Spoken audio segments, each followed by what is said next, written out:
আসসালামু আলাইকুম। ওয়ালাইকুম সালাম। স্যার, আমি একজন ভিক্ষুক অসহায় মানুষ।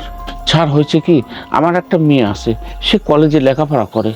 2 দিন পর তো ঈদ। স্যার, আমার মেয়ের জন্য ঈদের কোনো পোশাক কিনতে পারিনি। তাই বলতেছিলাম কি স্যার, আমাকে কিছু সাহায্য করলে আমার মেয়েটার জন্য আমি ঈদের কিছু পোশাক কিনতে পারতাম। বুঝতে পারছি আঙ্কেল। এই নিন, আমার কাছে যা আছে সব কিছুই আপনাকে দিলাম। আর আঙ্কেল, আপনি আমাদের জন্য দোয়া করবেন। ঈদের পর আমরা বিয়ে করতেছি। স্যার, আপনি আমাকে অনেকগুলো টাকা দিলেন। স্যার, আমি অনেক খুশি হয়েছি।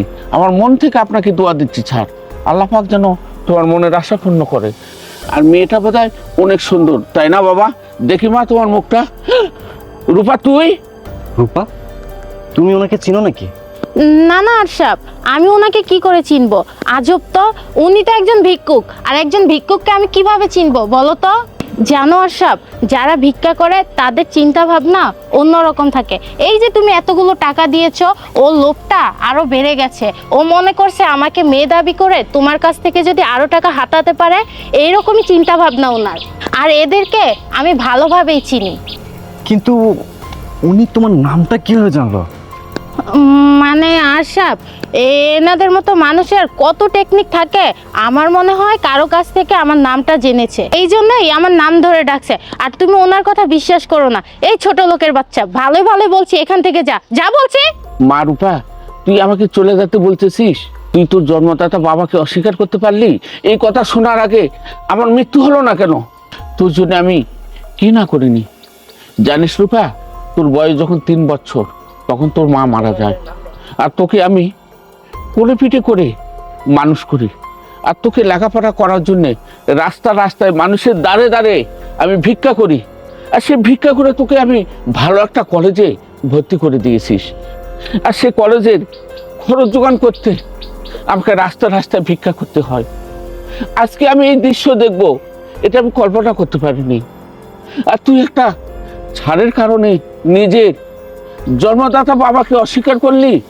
জানিস রূপা, 2 দিন পরে তুই আমাকে বলেছিলিস, বাবা আমাকে ঈদের একটা ভালো জামা কিনে দে। আমি সেই জামা কেনার টাকা কোথাও জোগাড় করতে পারিনি। তাই রাস্তায় ছাদদের পাও ধরে আমি টাকা ভিক্ষা করতেছি। আর সেই বাবাকে তুই অস্বীকার করলি। রূপা, উনি সব কি বলতেছে? আরে আশরাফ, তুমি এই ছোট লোকের কথা বিশ্বাস করো না তো। এগুলো সব হলো ওর সাজানো নাটক। কথা নাই বার্তা নাই, হুট করে এসে আমাকে মেয়ে দাবি করছে। এই ছোট লোকের বাচ্চা, ভালোই বলছে এখান থেকে যা, না হলে কিন্তু ঘাট ধাক্কা দিয়ে তাড়িয়ে দিব। আরে রূপা, তুই হঠাৎ আমার বাসায়? কেমন আছিস তুই?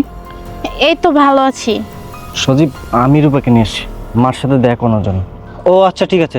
আচ্ছা রূপা, তাহলে থাক, আমি গেলাম। আরে আঙ্কেল, আপনিও দিয়ে আসছেন? আচ্ছা ঠিক আছে, আপনি যেহেতু আসছেন ভালো করছেন। দুপুরে আমার বাসায় অবশ্যই খেয়ে যাবেন কিন্তু। সজীব, আঙ্কেল মানে তুই কি উনাকে চিনিস? আরে ভাইয়া, কেন চিনবো না? উনি তো রূপার বাবা। আর রূপাকে নিয়ে মাঝে মাঝে আঙ্কেল কলেজে আসতো। আঙ্কেল অনেক ভালো মানুষ, আমাদের সাথে অনেক গল্প করতো। রূপা, সজীব যা বললো তা কি সত্যি? ইয়ে মানে আমি জিজ্ঞেস করছি, সজীব যা বললো তা সত্যি কিনা? হ্যাঁ সত্যি। ও, আই গট ইট। এটাই ভাবতেছিলাম। অনেকক্ষণ যাবৎ মাথার ভিতরে ঘটকা লেগেছিল, এই মানুষটা এত কিছু কিভাবে জানলো? এই মানুষটা তোমার নামটাই বা কিভাবে জানলো?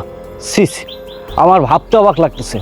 যে মানুষটা তোমাকে জন্ম দিছে, পৃথিবীর আলো দেখাইছে, সেই মানুষটাকে তুমি অস্বীকার করতে পারলা? কিভাবে পারলা? হ্যাঁ, আরে তুমি আমাকে কি বলছো? তুমি আমাকে বলছো তোমার পুরো ফ্যামিলি লন্ডনে থাকে আর তুমি বাংলাদেশে থেকে পড়াশোনা করো।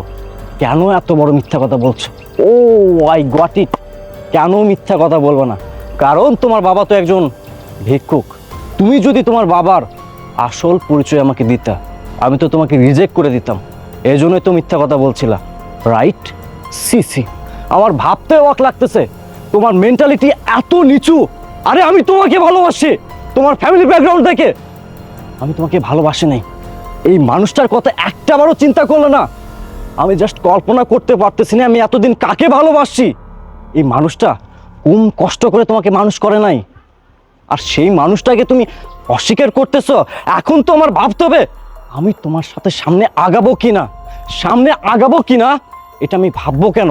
আমি অলরেডি ডিসাইড করে ফেলেছি তোমার মতো মেয়ের সাথে আমি আর কোনো সম্পর্ক রাখবো না। তুমি আমারই সামনে তোমার বাবাকে অস্বীকার করলা।